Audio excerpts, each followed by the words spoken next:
গরিবের কথা বাসি হইলে ফলে। বলছিলাম না যে এই ঘটনাটার অনেকে হালকা নিচ্ছেন, ফেসবুকে হাহা রেড়ে দিচ্ছেন। এর আগেই এই হিরো আলমের উপর এই হামলার খবর পৌঁছে গেছে খোদ বাইডেনের কানে। সম্প্রতি বাংলাদেশ সফর শেষে যুক্তরাষ্ট্রের আন্ডার সেক্রেটারি আজরা জিয়ার দল নিজ দেশে ফিরতে না ফিরতেই শুরু হয়েছে হামলা ও নির্যাতনের ঘটনা। আসসালামু আলাইকুম সুপ্রিয় দর্শক বন্ধুরা, অবশেষে হিরো আলমের সাথে 2 নম্বরই করে দৌড়া খেয়েছে আওয়ামী লীগ সরকার। দর্শক বন্ধুরা, হিরো আলমের সাথে এই ঘটনাকে কেন্দ্র করে এখন পুরো বিশ্ববাসী আলোচনায় মেতেছে এবং সেই সাথে এই ঘটনাকে কেন্দ্র করে যুক্তরাষ্ট্র এবং জাতিসংঘ থেকে কঠিন বার্তা এসেছিল। তো দর্শক বন্ধুরা, অবশেষে হিরো আলমের সাথে এমন ঘটনা ঘটিয়ে এখন মহা বিপদে রয়েছে আওয়ামী লীগ সরকার। আর সেই সকল বিষয়গুলোকে কেন্দ্র করে আপনাদের মাঝে এমন কিছু তথ্য তুলে ধরবো, যেই তথ্যগুলো দেখলে আপনারা অবাক হয়ে যাবেন কিভাবে শেষ পর্যন্ত সত্যি হিরো আলম দিন দিন এখন বিশ্বব্যাপী তার পরিচিত এবং বিশ্বব্যাপী মান সম্মান বেড়েই চলেছে। তো দর্শক বন্ধুরা, এবং সেই সাথে সেই সকল বিষয়গুলোকে কেন্দ্র করে আপনাদের মাঝে অত্যন্ত গুরুত্বপূর্ণ কিছু প্রতিবেদন তুলে ধরবো এবং সেই সাথে জো বাইডেন হিরো আলমকে নিয়ে যে বার্তা দিয়েছেন। তো দর্শক বন্ধুরা, চলুন আমরা সেই সকল বিষয়গুলো পরিপূর্ণ জেনে। গরিবের কথা বাসি হইলে ফলে। বলছিলাম না যে এই ঘটনাটার অনেকে হালকা নিচ্ছেন, ফেসবুকে হাহা রেড়ে দিচ্ছেন। আওয়ামী লীগের অনেক নেতাকর্মীরা এটা নিয়ে মজা নিচ্ছেন, আবার বিএনপির তারাও মজা নিচ্ছেন, কিন্তু এইটার একটা ইফেক্ট কিন্তু তৈরি হয়েছে। আপনি জানেন যে এই ঘটনা নিয়ে হিরো আলম মার্কিন দূতাবাসে চিঠি দিবে, কি কি লিখবে সেটা যখন আলোচনা করছে, এর আগেই এই হিরো আলমের উপর এই হামলার খবর পৌঁছে গেছে খোদ বাইডেনের কানে। আর অলরেডি এই ঘটনা নিয়ে তারা কিন্তু রিয়াকশনও দিয়েছেন।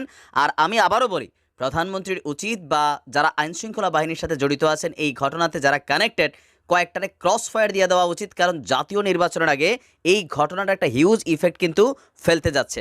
এর মাঝখানে অনেকে আমার ইনবক্সে একটা ছবি পাঠাইছেন যে ভাই এই দেখেন এটা বিএনপির ঢাকা ঢাকা দক্ষিণ না উত্তরের যুবদলের কোন কর্মী। আমি তো বলি তারে ক্রস ফায়ার দিয়ে দেন, আওয়ামী লীগ হোক বিএনপি হোক, এই পরিচয় নিয়ে লাড়ালাড়ির সময় নাই তো, তারে ক্রস ফায়ার দিয়ে দিতে হবে। কারণ কি, বাংলাদেশের ইমেজ সংকটে পড়েছে। দর্শক, এই ঘটনা নিয়ে আপনারা জানেন যে মার্কিন স্টেট ডিপার্টমেন্টের একজন মুখপাত্র আছেন ম্যাথিউ মিলার। আর মার্কিন স্টেট ডিপার্টমেন্টে প্রতিদিন সেখানে নিয়মিত প্রেস ব্রিফিং হয়, যেখানে উপস্থিত থাকেন পৃথিবীর বিভিন্ন দেশের গণমাধ্যমের সাংবাদিকরা। আর ইতিমধ্যেই সম্ভবত মুশফিক ফজল আনসারি, নামটা ভুল হইতে পারে বাট হোপসো ঠিকই, একজন কি বলা যায় বাংলাদেশের সাংবাদিক, যিনি খালেদা জিয়ার সাবেক একজন এক্স কর্মকর্তা ছিলেন, তিনি বাংলাদেশের বিভিন্ন ইস্যু নিয়ে প্রতিদিন সেই মার্কিন স্টেট ডিপার্টমেন্টের প্রেস ব্রিফিংয়ে কিন্তু আলোচনা করেন।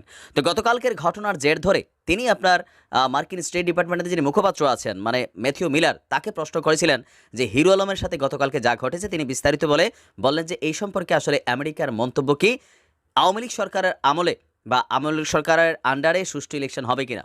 তো ম্যাথিউ মিলার তিনি খুব স্পষ্টভাবেই বললেন যে এই বিষয়টা কাম্য নয়।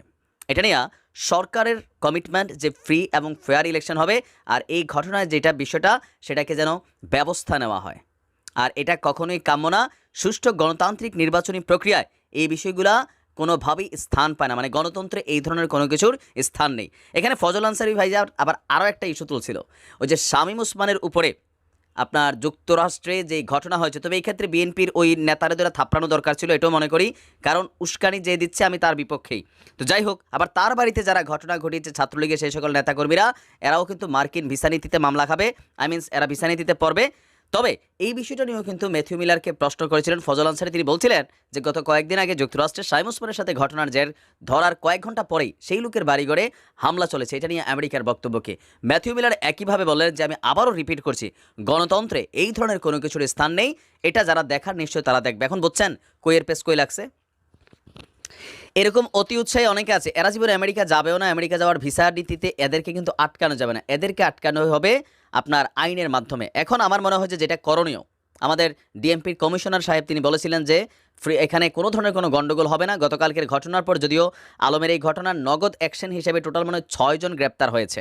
এখন এই গ্রেপ্তারের পর আরও যারা আছে ফুটেজে 200-400 যারাই এখানে দৌড়াইছে, আলমরে টাচ করছে, প্রত্যেকটা মানুষকে আইনের আওতায় নিয়ে প্রকাশ্যে দৃষ্টান্তমূলক শাস্তি দিতে হবে আইনের মাধ্যমে। তাহলে এখন ধরেন এই সকল ঘটনাতে তো আর প্রধানমন্ত্রী নির্দেশ দেয় নাই যে যাও হিরো আলমের উপর আক্রমণ করো, বা ওবায়দুল কাদের নির্দেশ দেয় নাই। এখন আমরা যারা নেতা কর্মী আছে আমরাই তো কমেন্টে কেউ ওবায়দুল কাদের মানে মাইরা ফেলি, কেউ মির্জা ফখরুল ইসলামের ছিঁড়া ফেলি, এগুলো আমরা কিন্তু অতি উৎসাহী কর্মী। আপনি কমেন্টগুলোর দিকে তাকাবেন, অনেকে বলেন যে ভাই কমেন্টে তাকান, ওই যে বিকাশ নুরুর কিছু ভক্ত আছেন তাদের কমেন্ট দেখলো মনে হয় যে মাইরাই ফেলবে। আবার হুজুরদের অনেক ভক্ত আছে, মানে আমার যেই নিউজ যার বিপক্ষে যে ভাই আমার ইনবক্সে যে পরিমাণ থ্রেড আপনারা পাঠান, ছিঁড়া ফেলবো, ফাইরা ফেলবো, এই করবো, সেই করবো, সাহস থাকলে এটা কর, সেটা কর। তো বোঝাই যাচ্ছে আমরা কর্মী হিসাবে কতটা থার্ড ক্লাস লেভেলের গান্ডু কর্মী। আমরা বিদেশে আছি, দেশে আছি, কর্ম করি, খাই, তারপরেও ওই যে দলীয় অন্ধভক্তি বা গান্ডুগিরি কিন্তু ছাড়ি নাই। তো এরকম গান্ডুভক্ত আমরা যারা আছি, আমরা কিন্তু এরকম অনেক রকমের ঘটনা ঘটাই দেওয়ার পর কি হয়, এটার ইফেক্টটা তৈরি হয়। সেই ইফেক্টটা যেন না হয়, যারা এই সকল ঘটনা ঘটায় এদেরকে জন্মের শিক্ষা দেওয়া উচিত। কারণ এরকম 2-4টা মানে ক্লাসলেস মানুষের জন্য, কর্মীর জন্য দলের বদনাম হইতে পারে না। আর আরাফাত ভাই যেহেতু এখন তিনি এমপি হয়েছেনই, আমি গতকালকে বলেছি, তিনিও নিন্দা জানিয়েছেন, তাদেরকে এ ব্যাপারে আইনি ব্যবস্থা নেওয়ার নির্দেশ দিয়েছেন, ইসিও নির্দেশ দিয়েছেন। সো আমাদের আইনশৃঙ্খলা বাহিনীর উচিত ফুটেজ দেখে দেখে প্রত্যেকটা আটকানো, তখন বলা যাবে যে হ্যাঁ ঘটনা ঘটছে, সাথে সাথে অ্যাকশন করা হয়েছে, প্রত্যেককে আসামি করা হয়েছে, শাস্তি দেওয়া। সম্প্রতি বাংলাদেশ সফর শেষে যুক্তরাষ্ট্রের আন্ডার সেক্রেটারি আজরা জিয়ার দল নিজ দেশে ফিরতে না ফিরতেই শুরু হয়েছে হামলা ও নির্যাতনের ঘটনা। 17 জুলাই হামলার শিকার হয়ে ঢাকা 17 আসনের উপনির্বাচন বর্জন করেছেন প্রধান প্রতিদ্বন্দ্বী হিরো আলম। অন্যদিকে নিউ ইয়র্কে শামীম ওসমানের সাথে দ্বন্দ্বে জড়ানো বিক্ষোভকারীদের দেশে থাকা পরিবারের ওপর চলছে হামলা। ওয়াশিংটন ডিসিতে মার্কিন পররাষ্ট্র দপ্তরের এক ব্রিফিংয়ে এসব নিয়ে প্রতিক্রিয়া জানান মুখপাত্র ম্যাথু মিলার। কি বার্তা দিল যুক্তরাষ্ট্র, জানবো ফারজানা লিনার প্রতিবেদনে। আমার নাম শামীম, ওইটা আমরা জানি। 17 জুলাই ঢাকা 17 আসনে অনুষ্ঠিত উপনির্বাচনে স্বতন্ত্র প্রার্থী আশরাফুল আলম ওরফে হিরো আলমের ওপর হামলা এবং এর আগে 12 জুলাই রাতে নিউ ইয়র্কে ক্ষমতাসীন দলের এমপি শামীম ওসমানের সামনে বিরোধী দলের বিক্ষোভ ইস্যু নিয়ে প্রতিক্রিয়া জানিয়েছে যুক্তরাষ্ট্র। গণতান্ত্রিক নির্বাচনে এ ধরনের রাজনৈতিক সহিংসতার কোনো স্থান নেই বলে এক নিয়মিত সংবাদ সম্মেলনে জানান যুক্তরাষ্ট্রের পররাষ্ট্র মন্ত্রণালয়ের মুখপাত্র ম্যাথিউ মিলার। ঢাকা 17 আসনের উপনির্বাচনের দিনে বিকেল 3:15টার দিকে বনানী বিদ্যানিকেতন স্কুল অ্যান্ড কলেজে ভোট কেন্দ্র পরিদর্শনে গেলে হিরো আলমের ওপর হামলার ঘটনাটি ঘটে। পরে নির্বাচন সুষ্ঠু হয়নি দাবি করে তিনি নির্বাচন প্রত্যাখ্যানের ঘোষণা দেন। এই উপনির্বাচনে নির্বাচিত হয়েছেন আওয়ামী লীগ মনোনীত নৌকার প্রার্থী মোহাম্মদ এ আরাফাত। তিনি পেয়েছেন 28,816 ভোট। তার নিকটতম প্রতিদ্বন্দ্বী একতারা প্রতীকের স্বতন্ত্র প্রার্থী মোহাম্মদ আশরাফুল হোসেন আলম ওরফে হিরো আলম পেয়েছেন 5,609 ভোট। এ আসনের ভোটার 3,25,205 জন। নির্বাচনে মোট ভোট পড়েছে 11.51%।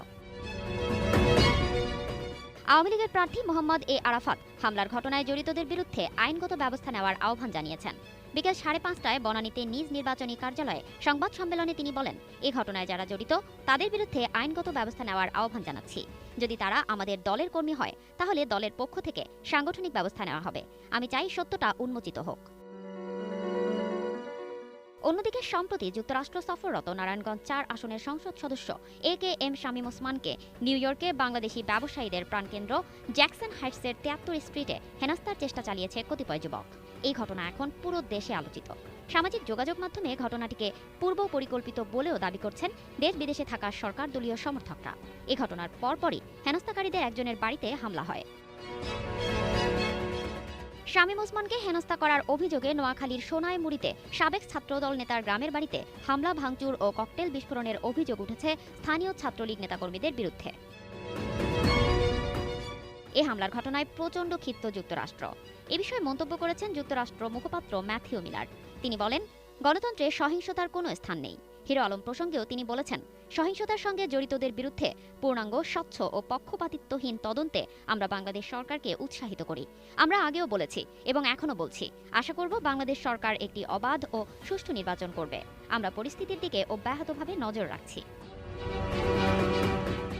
দেশের বাইরে থাকা যারা কথা বলছে তাদের পরিবারের ওপর হামলা চালানো হচ্ছে। হামলার ভিডিও ফেসবুক লাইভে ছড়িয়ে দিচ্ছে নিজেরাই।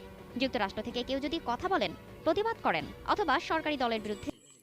তো দর্শক বন্ধুরা, আপনারা হয়তো এই পুরো ভিডিওটি থেকে এবং এই সকল কথাগুলো শুনে অবশ্যই বুঝতে পেরেছেন, অবশেষে যতই দিন যাচ্ছে ততই যেন হিরো আলম আবার আরও হিরো হয়ে উঠেছেন। তো দর্শক বন্ধুরা, এবং সেই সাথে এখনও হিরো আলমকে নিয়ে পুরো বিশ্বব্যাপী আলোচনায় মেতেছে এবং সেই সাথে আওয়ামী লীগ সরকারকে ব্যাপকভাবে দুশ্চিন্তায় ফেলে দিয়েছে এই ঘটনাকে কেন্দ্র করে। তো দর্শক বন্ধুরা, আপনারা এই পুরো ভিডিওটি দেখে এবং এই সকল কথাগুলো শুনে আপনাদের কাছে কি মনে হচ্ছে?